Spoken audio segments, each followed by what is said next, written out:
Quem é que gosta de matemática aqui no estúdio, hein? Paulinho tem cara de que foge da matemática. Bom, tudo começou como uma brincadeira e hoje é um projeto social que está mudando a vida de crianças e adolescentes de famílias de baixa renda daqui da capital baiana no aprendizado da matemática. A gente está falando do projeto Resgatando o Saber Matemática do Tio Cícero.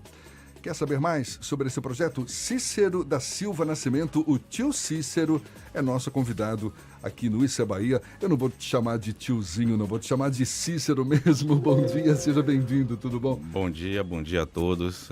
Satisfação estar aqui no programa de excelente alcance, né? Estamos aqui para produzir essa belíssima entrevista, falar um pouco sobre a matemática.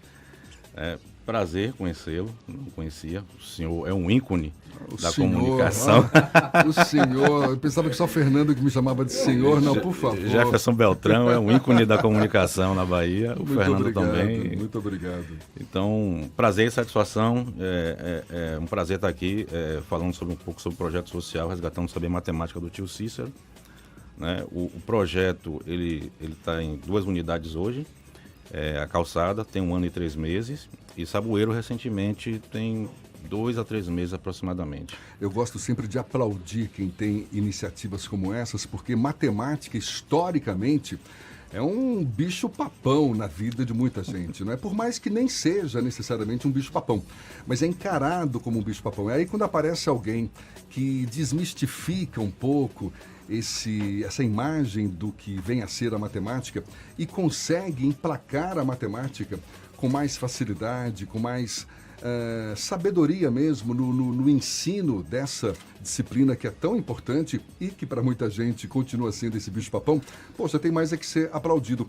É um projeto que não só procura acessar crianças e adolescentes de famílias de baixa renda, mas também desmistificar um pouco esse fantasma que pode ser a matemática? Jefferson, perfeitamente.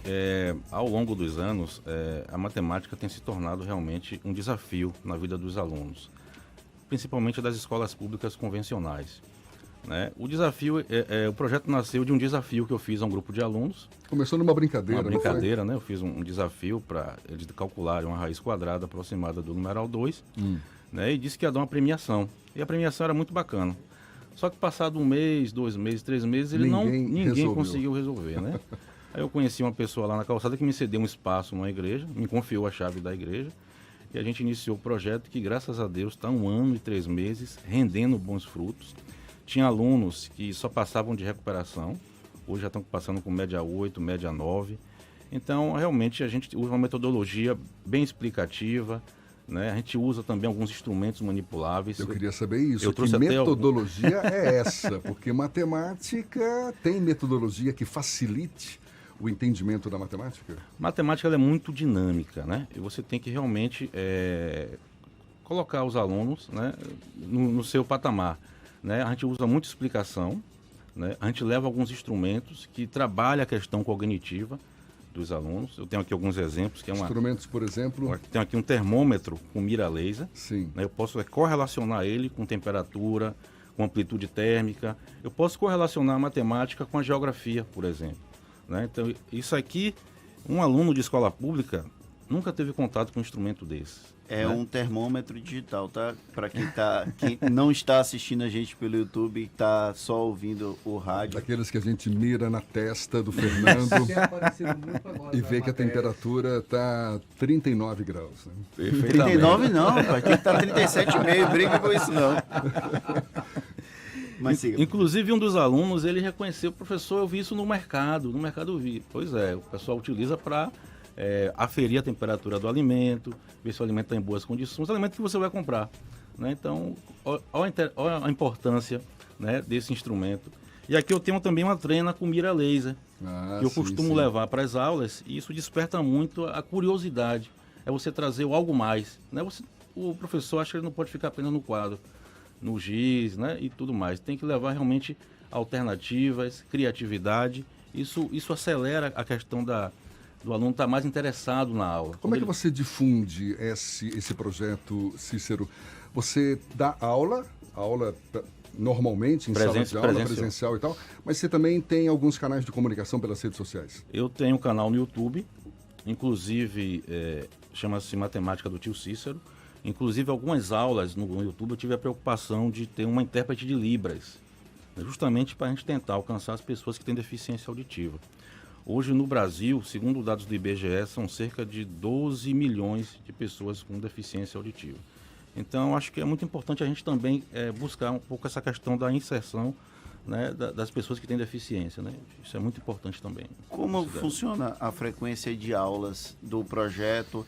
E imagino que pega estudantes de diversos níveis de escolaridade, logo no começo, que ainda tem uma matemática um pouco mais simplificada e vai avançando. Como funciona essa questão? Eu tenho alunos de variadas séries. Eu tenho alunos que vai do 6º ano até o 9º ano, né? E eu dou matemática básica, né? Fração, eu crio uma metodologia desse nível. Eu dou fração, MDC, MMC, potenciação, radiciação, matemática básica, porque é onde eles têm mais dificuldade, né? Essa matemática básica. As aulas na calçada ocorrem todo sábado, de 9 às 10, e na unidade de Saboeiro ocorre toda segunda-feira, de 18 às 19. Esse é um trabalho voluntário, né, professor? É um trabalho totalmente voluntário. A ideia é realmente desmistificar essa questão de que a matemática é um bicho de 7 cabeças, é um negócio que não tem solução. Acho que é até cultural. Nossa sociedade, lamentavelmente... Agora, tem um lado da matemática que continua meio complicado na cabeça das pessoas. Eu estou vendo aqui no seu perfil no Facebook, aqui, ó. Px é igual a 2x ao cubo menos 3x ao quadrado mais x mais 6 para x é igual a menos 1. Tenha dó. Jefferson de Humanas. Aí já é um nível mais avançado, mas dá para as pessoas entenderem, né? Nossa metodologia é bem simples, é de explicação, de repetição, de levar instrumentos. De vez em quando eu não trouxe aqui porque ela é um pouco grande, eu levo uma balança, né, para os alunos medirem a massa. Muita gente se engana, né? Já caiu no popular, as pessoas falam de peso. Qual o seu peso? A nomenclatura é correta. O correto é você perguntar qual é a sua massa. Peso é força, né? A massa é a quantidade de matéria existente no corpo. E acho legal também chamar a atenção, porque a matemática ela está presente no nosso dia a dia o tempo todo, não é verdade? Perfeitamente. Faz parte do nosso dia a dia. Inclusive, você como estudioso da matemática, existe uma relação muito próxima da matemática com a filosofia também, não é, professor? Perfeitamente. Acho que os grandes filósofos, os grandes matemáticos, né, eles têm sempre uma combinação, né? O Pitágoras, por exemplo, ele é matemático, é filósofo, então tem uma analogia. Isso facilita o entendimento da matemática, associar a matemática com a filosofia? Sim, facilita bastante. Por exemplo? Eu acho que o filósofo está sempre pensando, né? Está sempre buscando soluções, né? Está sempre contemplando, enfim. Então, acho que a matemática, ela também fomenta o pensamento, fomenta o raciocínio. Então, acho que a matemática e a filosofia, elas caminham lado a lado, né? Embora as pessoas pensem que estão em mundos diferentes, mas sempre caminhando lado a lado. Qual é a grande dificuldade dos alunos que quando eles buscam o apoio das aulas de reforço? Nossa unidade, por exemplo, no Saboeiro, nós temos 4 alunos de escola particular, né? E 17 alunos de escola pública. Quando eu cheguei lá na unidade de Saboeiro, eu fiz uma avaliação. Com 2 meses eu fiz uma avaliação, para saber como é que eles estão, né? Uma avaliação básica. Eu tenho alunos lá que estão no 8º ano, 9º ano, né? Eu fiz uma avaliação de 6º ano, né? Coisas básicas, bem elementares. Todos os alunos de escola pública tomaram 0. E o de escola particular, a maior nota foi 3. Isso é para vocês terem uma ideia de como é que está o ensino da matemática. Ou seja, o ensino da matemática está equivocado nas escolas? Eu vou pedir para o professor Cícero da Silva Nascimento responder já. O tio Cícero, ele que tem esse projeto Resgatando o Saber Matemática do Tio Cícero, responde já. E estamos conversando, recebendo em nossos estúdios o professor Cícero da Silva Nascimento, do projeto social Resgatando o Saber Matemática do Tio Cícero. Gosta de ser chamado de Tio Cícero, apesar de cara de novinho, né? Mas é o Tio Cícero, porque também, claro, você se volta para crianças, adolescentes. Antes você estava falando do nível de aprendizagem, não é? Nas escolas públicas, nas escolas particulares, de alunos do ensino fundamental, não é? Em que não está lá tão bom. Você critica a forma como a matemática é ensinada nas escolas hoje em dia, Cícero? Jefferson, eu acredito que pode haver grandes melhorias, principalmente com laboratórios, jogos, o cubo mágico. Ele é um instrumento muito bacana que acelera o cognitivo do aluno. O aluno ele precisa de atrativos, né? Se ele não tiver atrativos no dia a dia, no ensinamento dos conteúdos matemáticos, ele vai ficar para trás. Mas você acha que é o que não acontece hoje em dia? Eu acho que não acontece. Eu já peguei cadernos de alunos que o aluno ficou o ano todo, 7º ano, ficou o ano todo dando números inteiros e equação. Isso não existe em lugar nenhum. Ele deixa de dar uma série de conteúdos importantes para as séries futuras que ele vai precisar, né? Isso é fato. Eu pego o caderno dos alunos lá no meu projeto e vejo que há uma dificuldade. Então você está querendo dizer que os professores não estão preparados para ensinar matemática?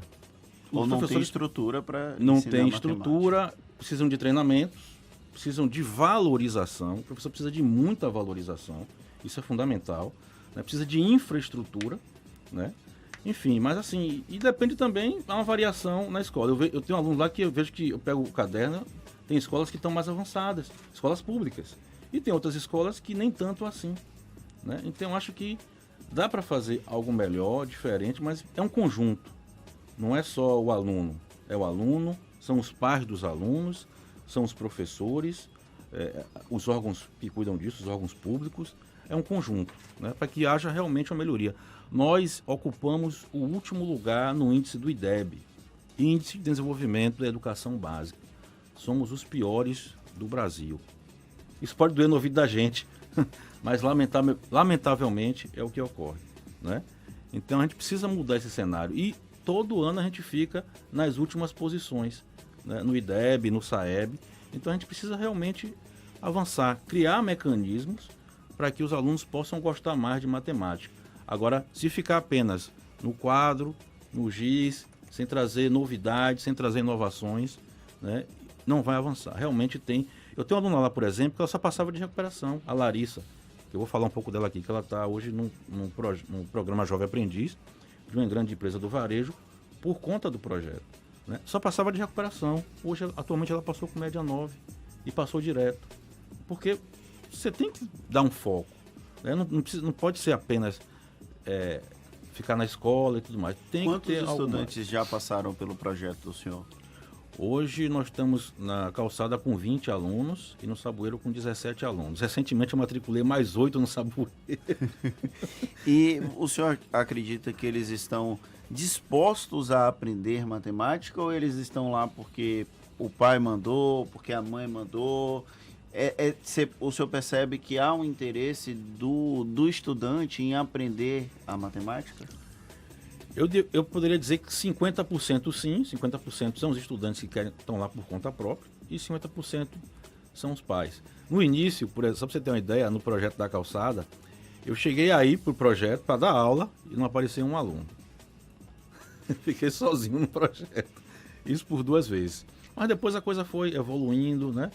A gente conquistou mais alunos, eles estão bem interessados, estão querendo aprender, gostam da metodologia, né? São participativos e isso é muito importante. A gente precisa realmente, por isso que o projeto recebeu esse nome. Projeto Social Resgatando o Saber Matemática do Tio Cícero. Resgatar esse conhecimento que fica perdido em sala de aula, que ficou perdido no passado, essa matemática básica que eles vão usar pro resto da vida, né? Depender do segmento que cada um for seguir na sociedade. É um desafio que os professores têm pela vida toda, não é? Porque desmistificar a matemática é o grande X da questão. Porque para muita gente continua sendo esse bicho-papão, mas como você mesmo está ressaltando, a forma como você ensina a matemática é que pode facilitar o aprendizado. Com certeza. A forma... Eu iria mais além, viu? Me permita ser mais ousado um pouquinho. Se eu tivesse poder, eu criaria hoje uma escola modelo. Português, matemática, informática. Porque é onde nós somos mais deficitários. Cria uma escola modelo, um exemplo. Matemática, português e informática. Informática. O aluno vai para a escola convencional de manhã e de tarde vai para essa escola modelo. Toda tarde, com algum apoio algum órgão público, prefeitura, o governo do estado. Porque nós somos os últimos, Jefferson. Há muito tempo nós ocupamos a última posição em educação matemática. Então onde é que eu estou? Onde é que eu estou deficitário? Vamos criar uma sugestão minha. Cria uma escola modelo, português, matemática e informática. É onde a gente é mais vulnerável, digamos assim. Como é que as pessoas podem ter acesso aos seus canais? Eu queria que você deixasse, divulgasse aí para o nosso público, o endereço, enfim. Tá. O YouTube é Matemática do Tio Cícero. Você digita lá Matemática do Tio Cícero, já aparece em minha página. Né? E você está sempre colocando problemas, resolvendo, grava vídeos, gravamos vídeos e tudo mais. Né? E o WhatsApp é o 992581632. É só chamar lá que a gente terá o maior prazer em atender e, enfim, e interagir com as pessoas nesse aspecto de matemática. E as suas aulas presenciais são dadas onde? As aulas presenciais é dada na Calçada, na Igreja Evangélica, na Nova Aliança, todo sábado de 9 às 10. Nós estamos em recesso por enquanto, por causa das férias escolares, vamos voltar em março. E no Saboeiro é toda segunda-feira de 18 às 19 da noite. E para ter acesso a essas aulas presenciais? É só me chamar no WhatsApp, nas redes sociais, e a gente matricula e as pessoas terão acesso perfeitamente. Aulas gratuitas? Aulas gratuitas, é o maior prazer, a maior satisfação, é um hobby meu estar ensinando matemática dessa forma. E no caso, para qual nível, tio Cícero? O nível é Ensino Fundamental 2, que abrange as séries 6º ano até o 9º ano, que é a matemática básica, onde o pessoal tem mais dificuldade para usar no dia a dia. Mas eu tenho lá alunos de várias idades e tal, tem de 10 anos até 18 anos. Então tá bem interessante o projeto, graças ao bom Deus. E uma última pergunta, onde que surgiu essa paixão pela matemática? Eu era péssimo em matemática. Olha só! Casa de ferreiro, espeto de pau. Eu era péssimo em matemática na antiga quinta série, rapaz. Aí a professora me deu uma bronca bem dada, né, que eu não vou comentar aqui. E aí me serviu de inspiração. O nome dela é Miguelina. Me deu uma bronca bem dada, que hoje muita gente iria chamar o pai. Meu pai, a professora fez isso comigo. Mas eu não. Eu recebi como uma lição e me tranquei em casa. Peguei todos os livros da quinta série até a 8ª série. A carapuça entrou direitinho, né? Fiquei 6 meses só estudando. Tanto é que quando eu ia para aula, ela que mandava eu dar o assunto. Né? E as pessoas me procuravam e... Pô, cadê Cícero? Viajou, foi? Estava estudando. Almoçava, estudava. Ia pro banheiro, levava um livro. E aí foi assim que ficou. E aí se tornou meio que um autodidata, então? Foi estudando por conta própria? Perfeitamente, por conta própria. Olha só que legal. Graças a Deus. Então teve bons livros aí, pelo menos, né? Eu queria só fazer uma ressalva, se for possível. Pois não? Eu queria só falar de Larissa. Larissa é aluna do Projeto Social da Calçada. Nós mantivemos contato com a empresa Atacadão Centro-Sul, através do diretor de operações, Senhor Mendes. Fizemos, o Centro-Sul ele acolheu o nosso projeto, enviamos alunos para fazer seleção para Jovem Aprendiz e já estão trabalhando, graças a Deus. Ontem, inclusive, tivemos uma matéria veiculada na TV Globo, que foi de muito sucesso, né? E vejam a importância do projeto social. A gente inserir alunos para ensinar matemática e fazer o link com o mercado do trabalho. Isso é muito importante. Maravilha, parabéns, professor Cícero Muito da Silva obrigado. Nascimento, do Projeto Social Resgatando o Saber Matemática, conversando conosco aqui. Um bom dia e muito obrigado. Bom dia, Jefferson, bom dia, Fernando. Um prazer estar aqui e passar para essa galera essa questão, desmistificar essa questão de que a matemática é um bicho-papão, um bicho de 7 cabeças. Não é só estudar. Tá certo. Agora são 7h51 na Tarde FM.